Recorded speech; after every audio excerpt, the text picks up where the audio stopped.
France Inter. Parer la nature, c'est aussi lui rendre hommage, c'est la célébrer. Et à l'inverse, la nature renvoie quelque chose de beaucoup plus fort dans mon travail. L'or n'est plus une couleur mais un minerai. Le vert devient un gemme sorti de la terre. Moi, je vois des paysages tout le temps. Je vois des paysages à Paris. Quand je suis bloquée, par exemple, place d'Iéna, je vois ce pauvre Ginko qui est à l'angle du musée Guimet, qui est en train de souffrir terriblement. Puis un peu plus loin, au Trocadéro, il y a 2 érables pourpres magnifiques. Je vois toujours des paysages, moi.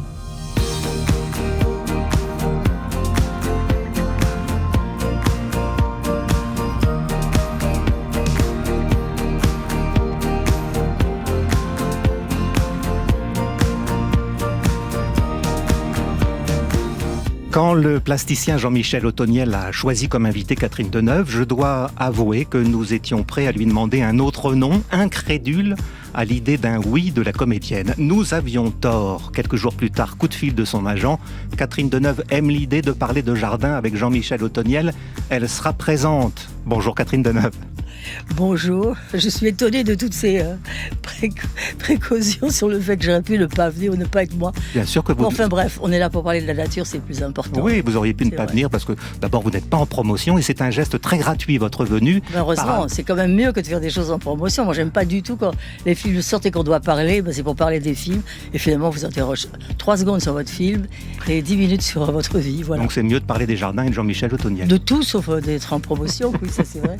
Je salue la puissance invitante. Bonjour Jean-Michel Othoniel. Bonjour. Vous êtes sculpteur, plasticien, vous avez travaillé avec la cire, avec le soufre, et puis à partir de 93, le verre est entré dans votre vie et vous partagez avec Catherine Deneuve la passion des jardins. On pense à vous, Jean-Michel Othoniel, à chaque fois que nous descendons dans le métro au Palais Royal à Paris. Cette œuvre, le kiosque des Noctambules, coiffe de perles, de verre, l'entrée de la station, devant la Comédie Française, et c'est elle qui vous a lancé dans l'aventure du verre dans un espace public en l'an 2000. Vous bouclez en ce moment une énorme exposition à Avignon, Othoniel Cosmos, les fantômes de l'amour, 250 œuvres dans la ville qui témoignent de la passion amoureuse, et vous exposez aussi à Cannes. Et puis dans ce grand atelier, on va aller à Annecy pour connaître le programme du Festival du film d'animation qui commence dimanche prochain, 17h06, c'est votre magazine culturel sur Inter. France Inter. Le grand atelier. Vincent Josse. Je suis en train de regarder les réseaux sociaux. Je regarde par exemple le Facebook de l'émission, Le Grand Atelier. Alors on a Catherine Deneuve et le merveilleux Othoniel, rencontre au sommet, excitant. Essayons. Du superlatif. Catherine Deneuve adore les plantes, ça ne m'étonne pas qu'elle ait accepté. Non, c'est la nature que j'aime. Ah oui, vous dites plus nature que plantes, fleurs. Oui, plus la nature, parce que je peux aimer des endroits qui sont assez étonnants pour la lumière, les pierres, enfin des roches, et que voilà, c'est aussi important pour moi que le verre, que les végétaux, oui. Mais la famille d'Orléac, vos parents, vos sœurs, vous viviez à Paris. Vous êtes née à Paris, vous êtes une vraie Parisienne. Ah ben oui, mais je suis née à Paris, je suis une vraie Parisienne, oui. Et la nature est arrivée quand vous partiez en camping en famille? Oh mais non. Moi, je vous vois en camping avec toute la famille. Mais c'est drôle, on va pas. En famille nombreuse, on va pas. Alors, cette nature... Ça me fait très... C'est drôle que vous me dites. Non, mais moi, j'ai découvert la nature parce que mes parents avaient cette petite maison qui était un ancien garage en Seine-et-Marne, un endroit que j'aimais énormément, où j'étais enfant, donc qui était donc très près de la Seine, et où ma mère a lutté pour essayer, comme c'était la roche qui était très vite là, qu'elle a lutté comme ça pour faire pour piocher, pour arriver à retrouver de la terre dans cette roche, faire des espaliers comme ça. C'était vraiment... Moi, j'ai vu ça enfant, je crois que c'est ça qui a beaucoup compté pour moi.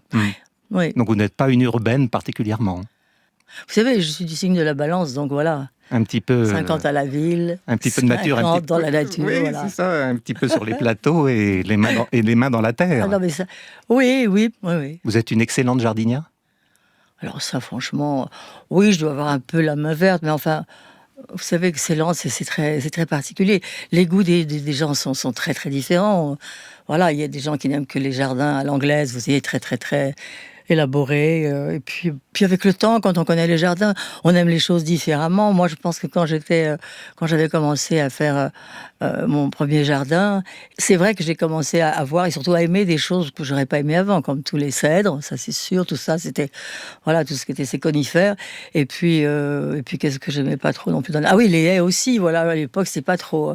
Mais avec le temps et avec la connaissance, oui, j'aime beaucoup de choses différentes. Jean-Michel Otoniel, le petit garçon, parce que vous parlez souvent du petit enfant que vous étiez, c'est très important. Tout est né là, dans l'artiste qu'on a en face de nous aujourd'hui. C'est l'enfance qui a produit tout ce qu'il est aujourd'hui, tout ce qu'il réalise. La nature arrive quand dans la vie de Jean-Michel Otoniel ? Très jeune aussi, puisque j'avais une grand-mère qui avait un jardin potager, voilà, et dans lequel aussi on cultivait à l'époque des fleurs, puisque on mettait les fleurs sur la table et on mangeait ce qui venait du potager, et je portais les arrosoirs, donc j'adorais ça. Ah oui, ça m'arrangerait bien. Je suis prêt à venir porter vos arrosoirs. Allez faire un tour chez Catherine Deneuve. Vous êtes à Avignon en ce moment, d'ailleurs il y a votre valise là-bas dans le studio, parce que vous allez repartir tout de suite après l'émission à 18h. Qu'est-ce que vous présentez alors ? Est-ce que c'est vraiment la passion amoureuse, le thème de votre création à Avignon cet été ? Avignon, c'est les 25 ans donc, d'Avignon, ville culturelle européenne, et les 30 ans de patrimoine de l'UNESCO. Donc on m'a donné carte blanche sur tous les musées et tous les jardins de ces musées. Donc il y a des choses en extérieur, en intérieur, des choses sur la place du Palais. Il y a le jardin du Palais des Papes que j'ai découvert, qui est avec une très belle fontaine. Le jardin des Dons ? Exactement. Magnifique. Juste au-dessus du Palais des Papes. Oui. Vous créez une fontaine dans le jardin ? Alors, pas le jardin des Dons, le jardin qui est en dessous. D'accord. Et là, je crée une fontaine dans le jardin qui est très inspirée par l'esprit moyenâgeux et qui ressemble un peu à celle à côté de laquelle vous êtes dans Podane quand vous chantez. Ah oui. Il y a cette fontaine un peu comme ça, cette fontaine merveilleuse, amoureuse, dans lesquelles on va voir le visage de l'aimé. Voilà, donc je raconte une histoire autour d'une fontaine, mais c'est une œuvre parmi les 250. Ouais. On va continuer de parler avec vous deux, bien sûr, Catherine Deneuve et Jean-Michel Otoniel. Je voudrais qu'on vous écoute chanter, parce que ça aussi, je ne sais pas si c'est une passion, mais vous... Que je chante là maintenant ? Non. Ah, vous voulez ? mais non, je croyais que vous avez chanté, je croyais que vous me demandiez ça. On vous écoute, non, Catherine Deneuve. Certains le font d'ailleurs, très facilement, de chanter comme ça a cappella. C'est formidable, ça doit être très bon pour la tête de chanter d'ailleurs. Moi j'aime beaucoup ce que vous faites avec Christophe Honoré. Ah oui, j'ai chanté avec lui, oui. Il fait chanter Catherine Deneuve et Chiara Mastroianni, je trouve ça très touchant. Oui. C'est ça que j'aimerais entendre, vous êtes d'accord ? Une fille légère du film Les Bien-Aimés. Oui, d'accord. J'ai voulu plaire et devenir une fille légère pour m'affranchir du poids du cœur et ses raisons. Ces amoureux se mêlent de plomb. Tout ce qui pèse, tout ce qui tend, ces kilogrammes de sentiments. Telle fille, telle mère, je suis restée une femme légère pour m'éviter le poids du cœur et ses mystères, les amours comme des sacs de pierre, tout ce qui pèse, tout ce qui nuit, jamais faire pitié, juste envie. Mais j'ai beau faire, je tombe d'amour. Les filles légères ont le cœur lourd. Le poids du cœur rattrape toujours les filles légères et tout un jour ont ce sentiment d'échouer, de s'être légèrement planté. Le poids du cœur oublie le don, cette légèreté je t'en fais don. Tu sais, tu ne risques rien de plus que d'être légèrement déçu.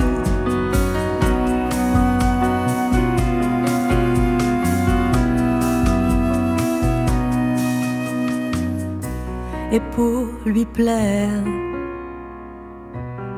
j'ai rejoué la fille légère. J'ai essayé, mais voilà, mon cœur pèse des tonnes. Cette légèreté m'abandonne, et c'est un fardeau surprenant, ces kilogrammes de sentiments.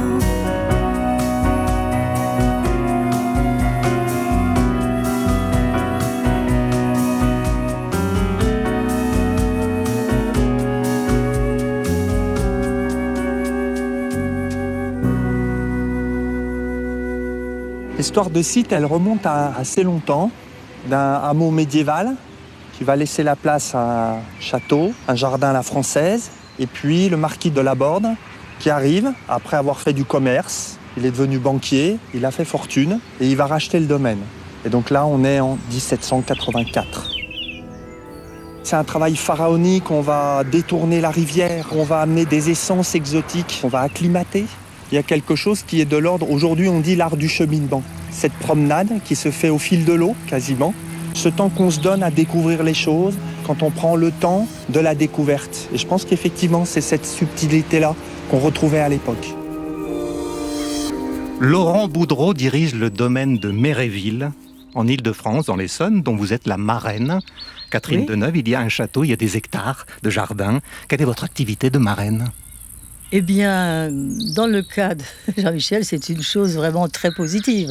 Parce que j'ai eu l'occasion à une visite là-bas de voir ce pont qui était absolument merveilleux. Avant, il y avait eu un pont.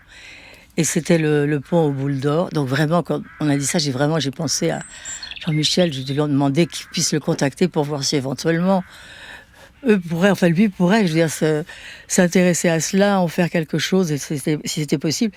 Et il a été extrêmement généreux parce que non seulement il a dit oui, mais c'est lui qui l'a fait, qui l'a proposé et qui l'a offert. Donc c'est quand même un cadeau somptueux. Hein. Racontez-nous ce pont. Ah non, mais c'est une beauté parce qu'il est comme ça arrondi, où il était dans cet endroit à Méréville avec ses boules d'or. Mais c'est d'une beauté, c'est tellement poétique. C'est un endroit assez extraordinaire quand même. Jean-Michel Le Teniel, racontez-nous l'élaboration de ce pont. Déjà, quand on m'a contacté de la part de Catherine Deneuve, évidemment, j'ai dit oui avant même de... parce que je trouvais ça déjà un miracle. Mmh. Et puis après, c'est vrai, quand j'ai vu les dessins d'Hubert Robert, de ce pont qui a été fait à l'époque, et puis ce jardin anglo-chinois qu'ils sont en train de restaurer avec ces arbres incroyables qu'ils vont planter, avec cette rivière qu'ils ont déplacée, c'était évidemment très inspirant. Voilà, j'ai eu envie de créer cette passerelle entre deux rives qui soit suspendue et qui de loin pourrait ressembler à l'œuvre d'Hubert Robert, et quand on se rapproche, ça devient une œuvre contemporaine. C'est une grande beauté, vraiment. Vous avez l'occasion d'aller là-bas ? Oh bon non, attendez, aller en Essonne, pour moi, c'est pas du tout la région où je vais. Quand j'y étais, c'était pour ça, mais sinon, non, j'ai pas le temps, vraiment, franchement, je peux pas. Je peux pas, mais j'y pense, je sais que ça existe, c'est dans ma tête, et puis je peux, oui, pour des occasions exceptionnelles, oui, j'y retournerai, sûrement, oui. Vous avez une maison en dehors de Paris ? Oui. Vous avez un petit peu l'occasion d'y aller ? Ah, mais j'y vais très régulièrement. Et c'est là que vous jardinez ? Oui, jardiner, je ne sais pas si c'est jardiner, franchement, d'abord parce que les week-ends, je trouve que c'est assez court. Moi, je ne suis pas une femme du matin, donc je me couche tard, je me lève tard, donc bon, c'est très, très décalé pour moi. Donc, c'est pas forcément du jardinage, mais c'est très lié en tous les cas, oui, au jardin. Mais... Quelles fleurs vous aimez ? J'aime les roses, comme beaucoup, évidemment, mais j'aime les pois de senteur, les pivoines et les iris. On peut vous offrir ça et vous faire plaisir. Ah, très plaisir, oui, ça. Ah oui, ça. Bon, les iris, malheureusement, ceux que j'ai chez moi sont des iris merveilleux qui viennent d'un spécialiste, mais c'est tellement fragile, c'est tellement... On peut le couper chez soi à la campagne, mais on peut pas les ramener, on n'en trouve pas vraiment à Paris. Mais les pivoines, oui, ça, on peut en trouver, c'est tellement... Oui, c'est un parfum, pas toutes, mais un parfum extraordinaire. Vous leur parlez à vos fleurs ? Bon, vous savez, ce qu'il y a quand même, c'est qu'on parle tout seul, surtout, par moment. Oui, oui, ça m'arrive. Vous parlez toute seule ? Comme tout le monde, oui, quand on est tout seul, dans un jardin ou même dans sa voiture, ça arrive qu'on parle. On parle aux arbres. Oui, ça compte beaucoup, les arbres pour moi, beaucoup. Mais qu'est-ce que vous leur dites ? On leur dit qu'ils nous inspirent, qu'ils sont là pour aussi faire le lien. Moi, j'ai cette anecdote d'Agnès Varda qui m'avait dit une chose incroyable. Elle m'avait dit tous les matins, je vais voir un arbre avant de faire quoi que ce soit. Ah oui. Et je trouve ça formidable. Elle a de la chance de pouvoir faire ça. Parce Oui, qu'à Paris, elle avait un petit jardin. Oui, donc je bien pense qu'elle sûr, allait voir son arbre. Ah, oui, bien sûr. Non, mais les arbres, on les aime et on leur doit beaucoup aussi. Oui, on est un peu exalté par le fait que c'est quand même eux qui nous sauvent beaucoup. Pas forcément ici où il y a tant de pollution, malheureusement, à Paris, mais dans la nature en général. Même tout ce qu'il y a, les paysans, tous les champs, c'est absolument merveilleux, absolument nécessaire. Moi, avant d'arriver chez moi, à la campagne, il y a un panneau qui a été mis par eux, il y a marqué « Pas de pays sans paysans ». Mais c'est vrai. Mais vous les défendez souvent, les agriculteurs. Oui. Souvent, vous dites qu'il faut aimer tous les agriculteurs. Bien sûr. Ah ben oui. C'est vrai qu'ils façonnent le paysage. Ah oui. Et là, en prenant le train entre Avignon et Paris, c'est vrai que j'ai vu le paysage avec ses champs de colza jaunes. Ah oui, incroyables. alors ça c'est magnifique. Moi aussi, je vois ça à la campagne. C'est en plus, ça formidable. monte, ça descend un peu. Là, il y a un endroit où je passe qui est vraiment... C'est tellement beau, tellement beau. Puis maintenant, c'est le lin. Et le lin, c'est tellement joli parce que ça bouge beaucoup. Et puis, les fleurs sont très petites, un bleu particulier, et la tige est verte. Donc, on voit jamais du bleu, jamais du vert. Tout est tout le temps mélangé. C'est d'une beauté en fleurs. Le lin, c'est magnifique. Ah oui. Mais ça, je trouve que c'est intéressant de se dire que les paysans façonnent le paysage et qu'on n'est pas face à un paysage naturel, en fin de compte que tout a été recréé. Et c'est valable dans les jardins anciens, c'est valable. Il y a cette idée de la recréation de la nature, elle nous entoure. Et les paysans font que la France est belle. Il y a un mot que vous employez, un verbe que vous employez beaucoup, Jean-Michel Otoniel, c'est réenchanter. Il faut réenchanter la vie. Ça, il le fait bien. Vous diriez qu'il le fait bien, Catherine Ah oui, Deneuve ? ça, il le fait bien. Il le fait et il le fait bien, oui, beaucoup. Ah oui. Mais oui, quand on regarde ce qu'il a fait, même ce qu'il a écrit, c'est tellement... Enfin, moi, quand je le regarde, parce que moi, je l'ai emmené à la campagne, cet herbier, parce que vraiment, l'ouvrir, le regarder de temps en temps... Oui, vous avez écrit sur un herbier. Oui, mais c'est vraiment merveilleux. Qu'est-ce qu'il y a dans ce livre ? Racontez-le-nous un petit peu. Parce qu'il y a évidemment, il y a toutes les fleurs qu'il a choisies, mais en face, il y a sur la page en face, il y a tout un tableau extraordinaire qui est lié, oui, c'est ça, à cette fleur. Mais c'est absolument ravissant. C'est quelque chose qui vous... Voilà, pour quelqu'un qui aime la nature et surtout les jardins, oui, c'est absolument ravissant. Parce que je repense au petit Jean-Michel que je n'ai pas connu, mais je vous ai entendu en parler. Vous faisiez des herbiers avec votre grand-mère. C'est-à-dire que j'ai commencé à m'intéresser à cette symbolique des fleurs dans la peinture ancienne adolescent. J'étais un petit garçon un peu sage, un peu...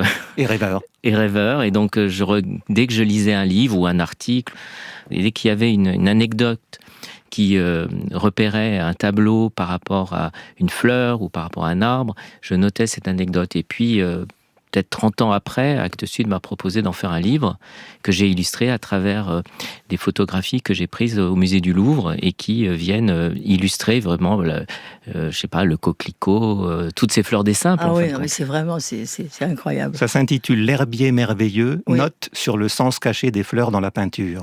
Et c'est vrai parce que des fois sur des tableaux très anciens, c'est très petit, c'est dans le bas comme ça du dessin, de cette peinture, et on voit des choses très petites, très délicates. Oui, ça c'est... C'est vrai que ça rappelle l'enfance, l'herbier. Écoutez ce reportage de 1970 avec des enfants qui veulent apprendre à faire un herbier et qui demandent conseil à un spécialiste au Jardin des Plantes à Paris. Bonjour monsieur, nous avons cueilli ces plantes et nous aimerions bien savoir comment faire un herbier. C'est très simple. Je vais prendre ce très bel échantillon d'arbres avec un sécateur. Nous allons couper au format. Voilà, nous allons en prendre une branche. Nous allons couper un petit morceau de cette tige. Nous allons disposer les feuilles le mieux possible. Aussi, il faudra beaucoup de papier, des coussins, changer plusieurs fois les journaux, une fois en 24 heures à peu près, et au bout de 3-4 jours, la plante sera sèche. Voilà, c'est un petit peu ce que vivait Jean-Michel Otoniel quand il était enfant. C'est surtout ce que je vis là au Muséum Requien, qui est le musée d'histoire naturelle à Avignon, où il y a une des plus grandes collections d'herbiers en France. Et c'est formidable de voir le côté évidemment beau de ces planches qui datent du XVIIIe siècle jusqu'à nos jours, et comment aussi elles retraduisent comment les plantes ont évolué, se sont déplacées. Enfin, c'est vraiment c'est non seulement beau, mais c'est aussi scientifique. Ça nous éclaire sur comme la migration des plantes. Et donc, je vais exposer au milieu de ces herbiers au Muséum Requien. Qu'est-ce qu'il va y avoir d'autre d'assez impressionnant? On a envie tout de suite Alors ça, c'est d'imaginer, de rêver avec vous. Au contraire, très cabinet de curiosité autour de mes inspirations, justement ce rapport aux fleurs, à la nature, avec plein de fleurs qui seront évoquées là. Et après, les choses plus spectaculaires, c'est par exemple, je vais montrer 10 ans de peinture que j'ai jamais montré en France, qui vont être montrées sur un seul mur du Palais des Papes. Il y aura 60 peintures sur fond d'or blanc et qui chacune sera inspirée par les fleurs. Vous venez de la peinture, hein? Je viens du dessin plutôt. Oui, C'est-à-dire que je dessine, mais je tiens des carnets de notes en dessin, oui. Oui, on connaît surtout votre travail sur le verre, peut-être moins ce que vous avez fait avec la cire ou le soufre, qui étaient vos débuts de sculpteur, Jean-Michel Ottoniel. C'est-à-dire que j'ai fait des choses en soufre, et puis pendant 10 ans, je faisais des choses en soufre. Et tout le monde me disait « Ah, mais tu es l'artiste du soufre, tu feras jamais rien d'autre. » Puis un jour, je suis tombé dans le verre, et puis j'ai aimé ça. Et on verra dans 10 ans ou 15 ans. Ah oui, c'est devenu extraordinaire. Avec Catherine Deneuve, oui. Oui, parce qu'il faisait beaucoup, au départ, c'était en France, c'était dans le sud de la France, et puis en Italie, après. Maintenant, en Inde, il a fait des choses... Cet escalier extraordinaire, moi j'ai été faire une photo là-bas, parce que c'était tellement extraordinaire, qui était au Petit Palais. C'est absolument incroyable. C'est un escalier en... C'est briques bleues, oui. C'est briques bleues, mais bleu, c'est... Vraiment, on reste sans voix, c'est étonnant, vraiment. Vous pourriez commander une œuvre pour votre jardin? Ah oui, ça c'est vrai que... Qu'est-ce que vous aimeriez? J'aimerais avoir une grande croix. Quand j'étais en Avignon, là, j'ai pu voir la très grande croix que Jean-Michel a fait il y a longtemps. Au Château Lacoste. Au Château Lacoste, oui. Une grande croix. Puis j'en avais vu une aussi pour Cartier. Il y en avait une de... Quelle mémoire, oui. Ah oui, c'est là où on s'est rencontrés il y a 20 ans. Il y avait une très grande croix qui était magnifique aussi. Pourquoi une croix? Vous êtes croyante? Ou c'est la forme qui me plaît. C'est la forme qui vous plaît? Non, mais c'est d'une très grande croix. Ce sont des très grandes croix et ça représente quelque chose qui est... voilà, je sais pas, je pense que c'est... Plutôt du sacré, oui, qui nous dépasse. Oui, voilà, c'est ça. C'est pas vraiment, pour moi, c'est pas comme si c'était une chose catholique ou tout ça. Non. C'est sacré. Je ne pratique pas. Oui, voilà, c'est ça, exactement. Et j'aurais bien voulu savoir comment allait ce qu'il avait créé à Versailles, qui était très étonnant, vous savez, à Versailles. Bien sûr. Oui, je voulais savoir comment ça a évolué. C'était tellement... J'avais été à l'inauguration quand il l'avait fait. Et vous allez partout où se produit Jean-Michel Ottoniel. Ah ben non, ça je peux pas, malheureusement. J'aimerais bien, mais c'est vrai qu'on s'est croisés de nombreuses fois, et Versailles, c'était vraiment un moment extraordinaire. Ah, oui, Qu'est-ce que vous avez fait alors là-bas? À Versailles, j'ai travaillé donc avec un très grand paysagiste qui s'appelle Louis Bénèche, qui m'a invité à concourir avec lui pour transformer un des bosquets, qui est le bosquet du Théâtre d'Eau, en un bosquet contemporain. Et donc, ensemble, lui a créé le jardin et moi, les fontaines, inspirées des pas de danse de Louis XIV, en perles d'or posées sur l'eau, qui sont là maintenant depuis une dizaine d'années. Et le jardin, pour répondre à votre question, Catherine, est devenu formidable. C'est-à-dire que Louis est un génie. Ça t'a pas poussé trop haut quand même, parce que moi j'avais peur que ça cache un peu les fontaines. Non, justement, c'est ça qui est étonnant. C'est comment un paysagiste peut se projeter dans le temps et nous offrir quelque chose 10 ans plus tard. Il m'avait prévenu, il m'avait dit, tu vas jouer la première partie et moi je jouerai la seconde. Et c'est le cas en ce moment. C'est vraiment lui qui resplendit à travers... Ah, c'est magnifique. Magnifique. Vous êtes extatique devant le travail de Jean-Michel Ottoniel. Je vous vois depuis tout à l'heure, vous disiez, c'est magnifique. Mais vous savez, parce qu'on parle de quelque chose de très particulier. C'est une chose... Vraiment, c'est très particulier de parler de ça aujourd'hui. Et notre vie n'est pas du tout ça en ce moment et depuis assez longtemps. Donc, pour moi, c'est un souffle d'air. C'est quelque chose qui me permet de m'échapper avec tout ça, de l'actualité. Oui, voilà, mais c'est quelque chose qui apporte un très grand réconfort, surtout en ce moment, je trouve, oui.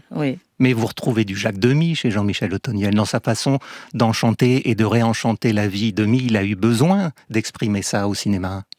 Oui, mais c'est pas tout à fait pareil. Ce qu'il fait, lui, c'est quelque chose qu'on peut voir quand on veut, où on veut. Vous voyez, c'est pas comme une chose qui est visuelle comme ça, qui est sur un...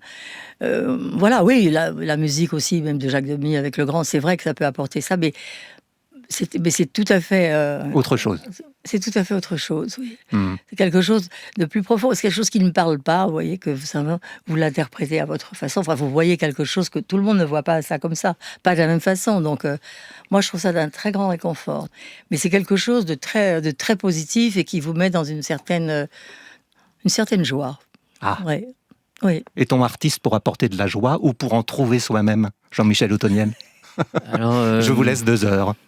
Oui, cette idée de ramer de la joie est très importante dans mon travail et comme le dit Catherine Deneuve, c'est de plus en plus vital. C'est-à-dire que je pense que et l'exposition du Petit Palais dont on parlait justement, où c'était vraiment un jardin clos, ce jardin enfermé c'était aussi montrer à quel point un jardin est un endroit où on se ressource, où on va se poser, où on va se reconstruire pour après affronter le monde. Et j'essaye de donner ça aussi à travers mes œuvres, que les œuvres soient des œuvres accueillantes, qui nous fassent un peu rêver, partir ailleurs, pas pour s'échapper dans un monde, je dirais, qui serait un monde irréel, mais au contraire, pour chercher le réel merveilleux, ce qui est de merveilleux dans le réel. C'est ce que j'essaye de faire. Il y a des œuvres qu'il a fait il y a longtemps, mais qui sont absolument merveilleuses, peut-être presque les premières que j'avais vues, se trouvent maintenant à Pompidou. Oui. C'est tellement inouï comme de savoir qu'il a cette chose qui reste maintenant, qui fait partie vraiment du musée, que ce sera toujours là pour tant de gens et tant d'enfants qui viennent voir ça, parce que c'est inouï vraiment ça. Qu'est-ce qu'on peut voir au Centre Pompidou de vous? Au Centre Pompidou, c'est un projet assez exceptionnel que j'ai fait parce que je me suis fait vraiment plaisir déjà.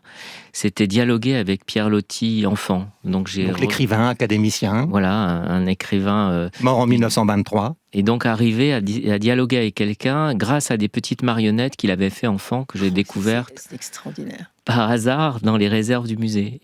Il est parti à l'armée. En partant à l'armée à 14 ans, il avait mis toutes ces marionnettes dans une boîte en écrivant dessus, peut-être qu'un jour, quelqu'un remettra en scène mon petit théâtre, qui était le petit théâtre de Podane. Donc, quand... oui, on s'est noué comme ça. Ouais, oui, il y a des nœuds qui sont nés de cette rencontre. On va parler de ça dans un instant. Vous avez tout à fait raison d'en parler maintenant, parce qu'il y a Catherine Deneuve aussi dans ce livre, en Podane, justement, avec, c'est ça, mais aussi avec Podane, ses robes. Et puis, il y a vos œuvres, et puis il y a votre tête aussi, vous êtes photographiée. Il est très très beau ce livre, parce que l'air de rien, il y a beau avoir une iconographie importante, il parle de vous, et de votre traversée, et de vos désirs d'artiste. Mais on va écouter d'abord un Américain, un spécialiste de la soul, Curtis Harding, qui chante « There She Goes ».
Curtis Harding sur France Inter dans le grand atelier de Jean-Michel Ottoniel avec Catherine Deneuve, There She Goes.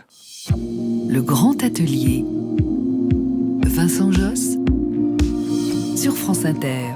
Ben oui, je le tiens entre les mains, ça coûte une 20aine d'euros. C'est paru aux éditions courtes et longues. Ça aussi, vous le regardez, ce petit bouquin, Mon petit théâtre de Podane, par Marie Desplechin et Jean-Michel Ottoniel, Catherine Deneuve, chez vous, Oui, bien sûr. en rentrant du jardin. À quelle heure et dans quel état, franchement, je ne sais pas. Mais en tous les cas, il y a sûrement un moment, oui, bien sûr. Comment on s'habille quand on fait son jardin? Est-ce qu'on a des gants verts? Bon, comment on s'habille comme on s'habille. Est-ce qu'on a un jean? Ça dépend, parce que le jean, c'est pas fait pour se baisser, se mettre à genoux. C'est assez dur, c'était fait au départ pour les gens qui travaillent vraiment debout et solides et tout ça. Donc, mais enfin, je mets des choses, souples. Et puis j'ai souvent, un grand tablier pour mettre des choses dedans. Mais j'ai toujours des choses dans un panier, des machins, des trucs pour... Voilà, des clous, des machins, plein de petites choses qu'on doit toujours quand on est dans un jardin. Oui. Et personne dans la famille n'a le droit de toucher au jardin à part vous?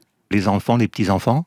Il n'y a que vous qui avez le droit de tailler. Pas du tout un jardin comme ça. Non, je vous imaginais autoritaire dans votre jardin. J'ai fait une maison depuis quelques années seulement, donc j'avais fait un endroit qui était merveilleux avec Jacques Wirth. C'était un très grand... Bien sûr. Un grand paysagiste belge. Un très grand paysagiste que j'ai bien connu, beaucoup aimé. Je trouve toujours un jardin qui n'est pas bien en hiver, eh bien, c'est un jardin qui n'est pas bien en été. Parce que l'hiver est très important. N'oublions pas qu'il y a 6 mois que la nature est en repos, et alors je trouve un jardin doit être très bien lisible. Ça vous ramène aux années 80, ça, Catherine Deneuve? Oh, mais j'adore entendre sa voix, parce qu'il est tellement à la fois délicat. Et en plus, c'est quelqu'un qui a vraiment commencé comme jardinier. Hein. Il a vraiment un des débuts de quelqu'un qui a fait physiquement ce métier. C'est comme ça qu'il a fait ça, qu'il a grandi et qu'il a fait ces choses... absolument formidable, parce qu'il a vraiment une vision, pas du jardin seulement, de l'architecture même. Oui, c'est ça, parce qu'il faisait beaucoup de choses avec des buts et qui taillaient d'une façon très particulière. C'est avec lui que j'ai découvert ça aussi. Et puis il est venu chez moi, pour faire ce jardin, et c'était beaucoup de haies, tout ça. Oui, c'est un truc, c'est tellement démesuré de faire un très grand jardin, c'est vrai que c'est... Mon petit théâtre de Podane, il y a cette définition des jardins par Jean-Michel Ottoniel, je vais vous la lire. Jardin est le nom du paradis qui se dit Pardès en hébreu. Le paradis de la Bible est un jardin merveilleux, planté autour d'une fontaine d'où partent 4 fleuves. Avec son jumeau, l'enfer, le paradis est le premier et le plus beau des mondes parallèles. Je me suis intéressé au livre et au tableau qu'il a inspiré. Pour en recréer l'idée, j'ai créé des œuvres destinées à être installées dans des jardins. On les découvre en se promenant, accrochées dans les arbres, déposées dans les bassins, posées dans des clairières. C'est toute la rêverie dont vous parliez, Catherine Deneuve. Oui, mais oui, pour lui aussi avant, bien sûr. Oui, c'est un peu le rêve quand même, la nature, le jardin, Moi, j'aime beaucoup les jardins clos, et c'est vrai que les jardins... Par exemple, les jardins de l'Alhambra sont des jardins généralistes de l'Alhambra. Il y a un jardin extraordinaire où justement on a les sons de l'eau, en Espagne, la fraîcheur, en Espagne, à Grenade. C'est un endroit très arabe. Oui, comme ça, qui est très fort. Et moi, j'aime beaucoup cette idée que le jardin est une bulle qui nous protège et qui nous permet de se reconstruire. Moi, j'aime beaucoup qu'il y ait un endroit qui soit fermé dans une propriété assez grande, qu'il y ait un endroit fermé. Mais sinon, j'aime bien voir des très grands arbres, oui. Ouais. Et des perspectives, des choses. Oui, et vous allez leur parler. Est-ce que vous savez que quelquefois, les roses nous parlent? Non. Vous savez pas ça, Catherine Deneuve? Ah non, non. Moi, je l'ai appris en voyant un film qui s'appelle Podane. Tu t'ennuies, cher Seigneur? Moi? Je ne m'ennuie jamais, la rose. Comment s'ennuyer dans un monde où il y a tant à faire, à découvrir, à comprendre? Tu chantais l'amour, le cherches-tu? Évidemment, je le cherche, comme tout le monde. Alors continue ton chemin, c'est une question de confiance. Merci, la rose.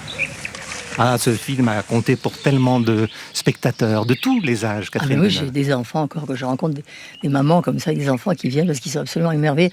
Alors quand ils me voient, évidemment, je ne suis pas très Podane aujourd'hui, avec la couronne, les robes, couleur couleur de lune, couleur de... Mais oui, les enfants sont absolument subjugués encore aujourd'hui par ce film qui est vraiment merveilleux. Il paraît que des enfants devenus adultes, vous disiez, on a essayé la recette du cake d'amour, et c'est pas bon. Non, ça, je sais que ça avait été essayé, et je crois que c'était même Hermé qui avait pu habilement pour un anniversaire, je sais plus, Agnès Varda qui avait organisé ça, et donc on avait... Le pâtissier chocolatier. Mais il avait quand même... Oui, enfin, il avait surtout arrangé les choses, que la base c'était bien pour les mots, pour le choix. Oui, pour la chanson. Oui, pour la chanson. Oui, c'est ça. Mais c'était pas le meilleur gâteau. Juste, ne faites pas de gâteau si vous nous écoutez. La poésie de Jacques Demy, quand vous voyez ce film, elle explose en vous. Ça crée quelque chose, Podane, pour Jean-Michel Otoniel. Ah oui, pour moi, c'est une révélation. C'est le film que j'ai vu enfant et qui m'a bouleversé, qui m'a montré une voie en me disant, voilà, venant de Saint-Étienne, une ville grise, étant à l'école avec les enfants de mineurs, voir Podane, c'était se dire, il y a un ailleurs possible. Ah ouais.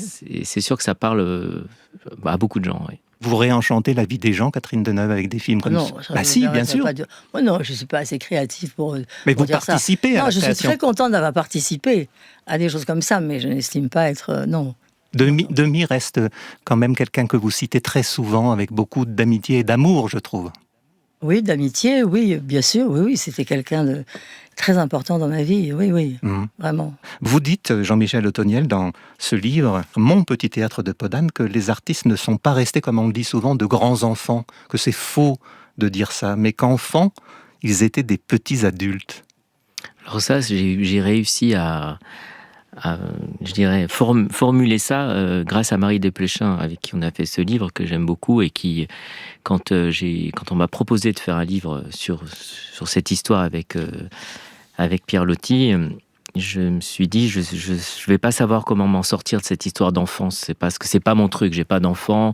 Je suis pas quelqu'un qui, paradoxalement, vraiment tourné vers l'enfance. Et donc, je lui ai dit, voilà, moi, j'ai toujours l'impression que j'étais déjà adulte quand j'étais enfant, sauf que j'avais pas les mains assez puissante, que j'étais pas assez grand, qu'on n'écoutait pas ma voix, mais j'ai l'impression que je suis le même. Et donc moi, ce qui m'intéresse, c'est l'adulte dans l'enfant et pas l'enfant dans l'adulte. Voilà. Et donc, elle m'a aidé à raconter cette histoire en m'appuyant sur cette découverte de Pierre Loti qui, lui, enfant, a posé à travers son petit théâtre toute sa vie. C'est-à-dire qu'il a fait des petits personnages qui sont des derviches tourneurs quand il avait 7 ans, et il va devenir ambassadeur de France en Turquie. Il va faire des petites africaines et il va épouser une africaine. Il faudrait écrire un film sur Pierre Loti. Il faut dire ça à Jean-Michel, pas. Je ne suis pas cinéaste. En même temps, je vous regarde et je vous écoute, Catherine Deneuve. Vous sortez énormément. Vous êtes curieuse de beaucoup de choses. Moi, je vous vois au cinéma. On voit Catherine Deneuve dans les salles. Oui, moi, je suis curieuse de plusieurs choses. Mais enfin, c'est pas toute la vie, malheureusement. Mais c'est vrai que je suis assez curieuse. Oui, vous allez voir tout ce que fait Otoniel et d'autres, sans doute. Vous le faites pour vous-même. Est-ce que vous le faites pour vos rôles? Parce que des choses peuvent venir aussi quand vous interprétez. Est-ce que c'est lié à la fois le fait d'aller le plus souvent possible voir des expositions du cinéma, du théâtre? Vous êtes aussi dans les salles. Non, je ne vais pas voir beaucoup d'expos de cinéma. Je vois beaucoup de films. Oui. Mais non, c'est pas vraiment... Est-ce que ça nourrit votre travail de comédienne? Ah non, moi je ne nourris pas mon travail, qui n'est pas un travail, qui est une activité. Non mais, oui, à un moment bien sûr que c'est un travail, mais quand on tourne, ça peut être un travail, mais sinon c'est pas un travail. Et sinon, je ne nourris rien du tout, je ne nourris que mon corps et ma tête, oui. Vous, votre façon de travailler, c'est de discuter, de déjeuner, de dîner avec le metteur en scène, par exemple? Non. Non, mais vous savez, on lit le scénario avant de commencer à tourner, on fait plusieurs lectures. Ça dépend aussi des metteurs en scène, mais sinon, non. Alors pendant le tournage, c'est trop tard. En plus, on n'a plus le temps du tout maintenant. C'était un peu plus avant, mais quand même, on n'a plus le temps. Parce qu'on tourne vite. C'est pas qu'on tourne vite, on tourne beaucoup. Il faut quand même arriver à tourner moins longtemps. Maintenant, on fait des films en 8 semaines, 9 semaines. Avant, c'était 12. Enfin, c'est devenu quand même très difficile, très lourd. Donc, non, moi, je discute pas pendant les tournages. Oui, ça peut arriver en répétition quand on travaille, mais sinon, c'est plutôt quand on fait la lecture. Est-ce que vous êtes une artiste, vous, comédienne? Non, je me considère comme une femme avec quelque chose d'artistique dans ma vie, oui. Mais pas une artiste. Artiste, c'est quand même vraiment créer d'une façon totale, je veux dire du début jusqu'à la fin quelque chose. Son cas à lui, Jean-Michel, pas le mien, non. On va se rendre à Annecy pour évoquer le Festival international du film d'animation, juste après avoir écouté Camille Yembe qui chante Plastique.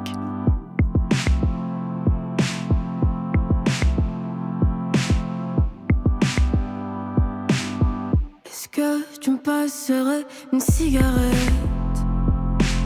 J'avoue, je fume pas, mais je peux le faire.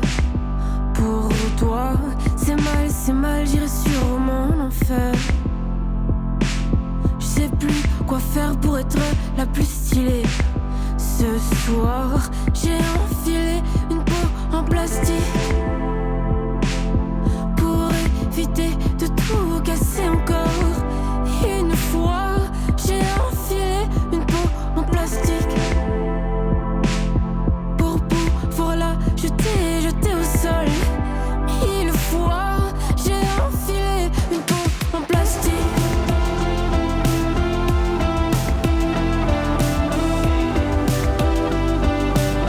J'ai enfilé une peau en plastique.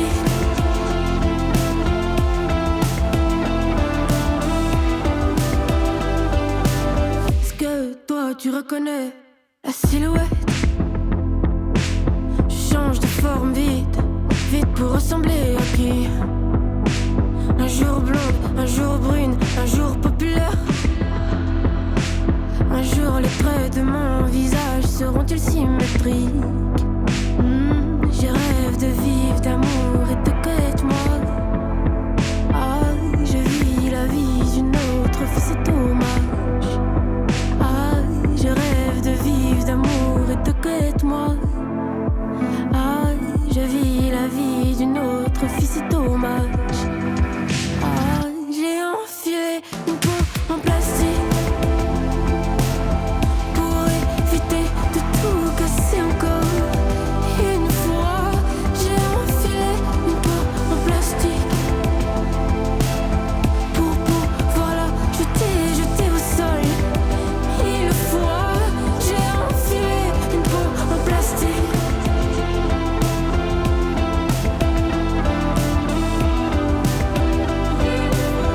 J'ai enfilé une peau en plastique pour pouvoir la jeter au sol. Une fois,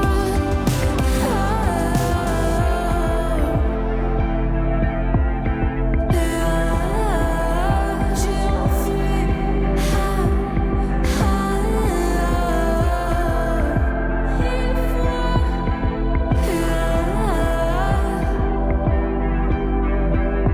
Le Grand Atelier sur France Inter.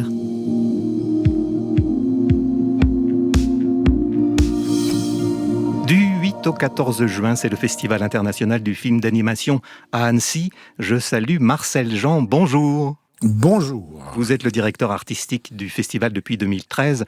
C'est un festival qui invite tous les spectateurs à voir des films, mais c'est aussi, comme Cannes, l'occasion d'un marché international du film.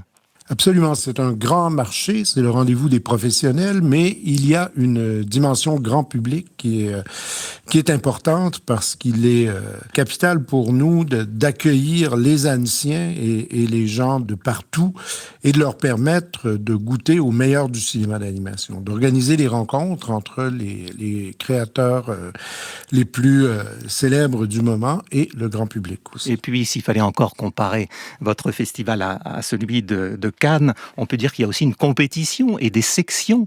Absolument. Nous avons ici les compétitions de long métrage, de court métrage, mais aussi de programmes de télévision, de films de commande, ce qui nous amène du côté des vidéoclips, par exemple. Cette année, on a un hommage aux as du vidéoclip animé, dont Michel Gondry, qui sera l'un des invités d'honneur du festival. On dit toujours que le cinéma regarde le monde, et c'est vrai que quand on a la chance d'être festivalier à Cannes, on se dit... J'ai l'impression de savoir ce qui se passe en Israël, j'ai l'impression de mieux connaître la réalité en Russie, j'ai l'impression de voir des militaires ukrainiens, des gens en train de se battre. Est-ce que le film d'animation a cette même faculté de raconter le réel ? Oui, absolument. Et on On le voit cette année, par exemple, avec un film coréen qui s'appelle The Square, qui se retrouve en compétition et qui raconte la vie en Corée du Nord, bon, ce qui demeure toujours un peu mystérieux ici. On le voit avec Allah n'est pas obligé, qui nous parle d'enfants soldats en Afrique. Donc, tous ces grands thèmes, ils sont abordés en animation et parfois, je dirais, avec peut-être plus de liberté encore qu'en prise de vue réelle. Ah oui, plus de liberté. Oui, parce que l'animation peut permettre, dans des contextes où il y a de la répression, de la censure, de montrer des choses qu'il n'est pas possible de filmer en prise de vue réelle. Il y a Sylvain Chomet, bien connu en France, qui est présent au Festival international du film d'animation d'Annecy, puisqu'il présente Marcel et Monsieur Pagnol. Oui, Sylvain Chomet, qui est une grande figure de l'animation, un compagnon de route d'Annecy, puisque il a déjà ouvert le festival avec l'Illusionniste il y a de cela une quinzaine d'années, quoi. Et il est de retour en compétition officielle cette année avec ce Marcel et Monsieur Pagnol. Très attendu. C'est un film dans lequel on retrouve le style graphique, le dessin, la patte très singulière de Sylvain Chomet. Et pour la première fois, le dialogue, la langue, donc, cette langue du Sud, donc la langue de Pagnol, est au cœur de son cinéma d'animation, puisqu'on se souviendra que Les Triplettes de Belleville et L'Illusionniste étaient des films sans dialogue. Merci Marcel Jean. Merci à vous. C'est le Festival international du film d'animation à Annecy qui commence le 8 juin, qui se termine le 14 juin. On va poursuivre la conversation un peu sur le cinéma, mais vous l'avez entendu, sur les jardins, sur la nature et sur les œuvres en verre de Jean-Michel Othoniel.